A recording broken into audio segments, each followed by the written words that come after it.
Esta é a história de um homem de fé inabalável que se tornou o centro de uma das maiores disputas de poder da história moderna.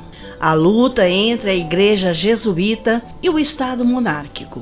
Ele foi um missionário, um profeta, um curandeiro. Para a história, ele é o padre Gabriel Malagrida. Sua missão era evangelizar e educar. Mas Malagrida rapidamente ganhou fama como um curandeiro milagroso e pregador carismático.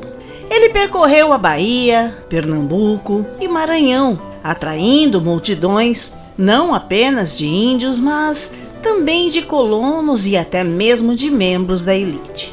Seus sermões eram intensos, proféticos e carregavam um apelo forte ao arrependimento. Sua popularidade, no entanto, começaria a incomodar as autoridades coloniais.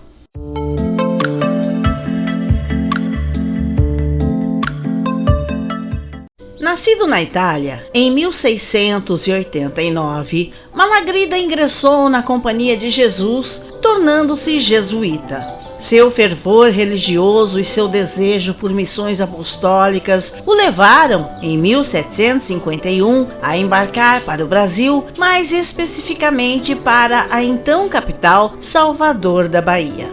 Ele era conhecido por seu extremo ascetismo, vivia em absoluta pobreza, dormia no chão e fazia jejuns severos. Em 1750, Portugal ganhou um novo rei, Dom José I, e, crucialmente, um novo secretário de Estado com plenos poderes, Sebastião José de Carvalho e Melo, que viria a ser conhecido como Marquês de Pombal. Pombal era um homem iluminista, centralizador e pragmático. Ele via os jesuítas, com sua imensa riqueza e influência, como um obstáculo à modernização e à autoridade absoluta do Estado. As tensões entre a coroa e os jesuítas atingiram o auge com o Tratado de Madrid, 1750, que forçava a realocação de milhares de índios sob tutela jesuíta na fronteira sul. Em 1754, Malagrida é chamado a Portugal. Sua popularidade era tão grande que, ao passar por Lisboa, o povo o aclamava como santo. Ele se tornou uma figura de oposição simbólica ao racionalismo de Pombal. Em 1º de novembro de 1755, Lisboa foi devastada por um catastrófico terremoto. Milhares morreram e a cidade foi reduzida a escombros. Pombal viu a oportunidade de reconstruir a capital de forma moderna e racional. Malagrida, no entanto, ofereceu uma interpretação radicalmente diferente. Ele pregou que o terremoto era um castigo divino pelos pecados da corte, uma punição de Deus pela luxúria e pela irreligião da elite. Essa interpretação popular e mística contrariava diretamente o projeto iluminista de Pombal, que tentava explicar o desastre de forma científica e política. Malagrida publicou um panfleto polêmico que selou seu destino. Em setembro de 1758, o rei Dom José I sofreu um atentado. Embora tenha sobrevivido, Pombal viu nisso o pretexto perfeito para liquidar seus inimigos. A aristocracia, principalmente as famílias dos Távora e do Duque de Aveiro, foi acusada de conspiração. Pombal explorou a proximidade dos jesuítas com essas famílias nobres. A acusação foi forjada. Os jesuítas e Malagrida, em particular, teriam sido os confessores e instigadores morais do regicídio. O passo foi rápido e brutal. Em janeiro de 1759, a família Távora foi executada com extrema crueldade para servir de exemplo. Em setembro do mesmo ano, Pombal decretou a expulsão imediata de todos os jesuítas dos territórios portugueses, incluindo Brasil e colônias. A Companhia de Jesus, por ordem do Estado, foi dissolvida em Portugal. Malagrida foi preso e levado para a prisão de Junqueira. Durante sua prisão, o padre, já idoso, teve sua saúde e sanidade abaladas. Ele escreveu obras de natureza mística, visionária e profética que hoje parecem fruto de grande perturbação. Essas obras seriam usadas contra ele no tribunal.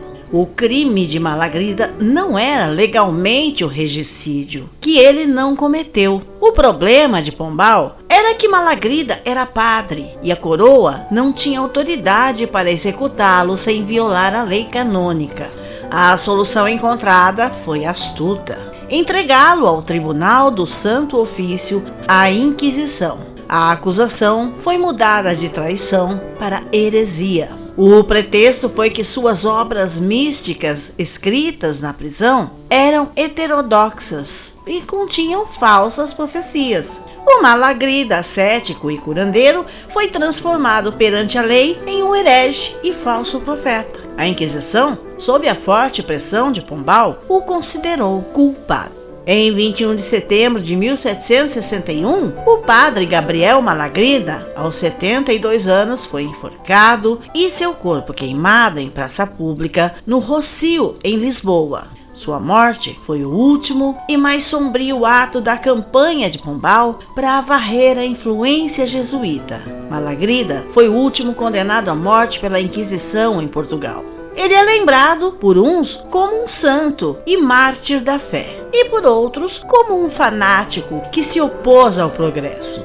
Sua história é um doloroso lembrete de como a política, o poder e a religião podem se chocar com consequências devastadoras.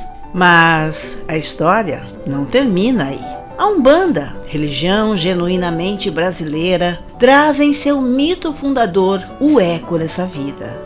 No Rio de Janeiro, em 1908, um jovem de 17 anos, chamado Zélio Fernandino de Moraes, começa a ter manifestações mediúnicas consideradas anômalas no contexto do espiritismo kardecista da época. Ele assume a postura de um velho sábio e, em seguida, a de um espírito indígena. Em uma sessão na Federação Espírita de Niterói, Zélio incorpora uma entidade que se manifesta em defesa dos espíritos de caboclos e pretos velhos que eram desdenhados e considerados atrasados pelos dirigentes do local por não serem europeus. O dirigente exige que a entidade se identifique. É nesse momento, no dia 15 de novembro de 1908, que surge a citação que marca a fundação da Umbanda e estabelece a ponte histórica com o padre Malagrida. Abre aspas. Se querem um nome, que seja este. Sou o caboclo das 7 encruzilhadas, porque para mim não haverá caminhos fechados. Fecha aspas. E continua. Abre aspas. O que você vê em mim são restos de uma existência anterior. Fui padre e meu nome era Gabriel Malagrida. Acusado de bruxaria, fui sacrificado na fogueira da Inquisição em Lisboa, no ano de 1761. Mas em minha última existência física, Deus concedeu-me o privilégio de nascer como caboclo brasileiro. Fecha aspas. Com essa declaração, o caboclo das 7 encruzilhadas não só se identificava como a reencarnação do padre jesuíta, mas também anunciava uma nova religião, a Umbanda. Ele trazia a síntese de 2 vidas e 2 culturas, a sabedoria e a caridade cristã do padre, unidas à força, à conexão com a natureza e ao espírito livre do caboclo brasileiro. A mensagem era clara. A Umbanda nascia para ser a religião da humildade, do amor e da caridade. Um lugar onde espíritos de todas as origens, índios, africanos, padres e todos os excluídos poderiam trabalhar em nome de Deus sem distinção de cor, classe social ou passado. Essa união mística, a alma de um jesuíta queimado pela intolerância na Europa, renascendo como um caboclo para fundar uma religião de acolhimento no Brasil, é o coração pulsante da Umbanda. É o legado imortal do caboclo das 7 encruzilhadas.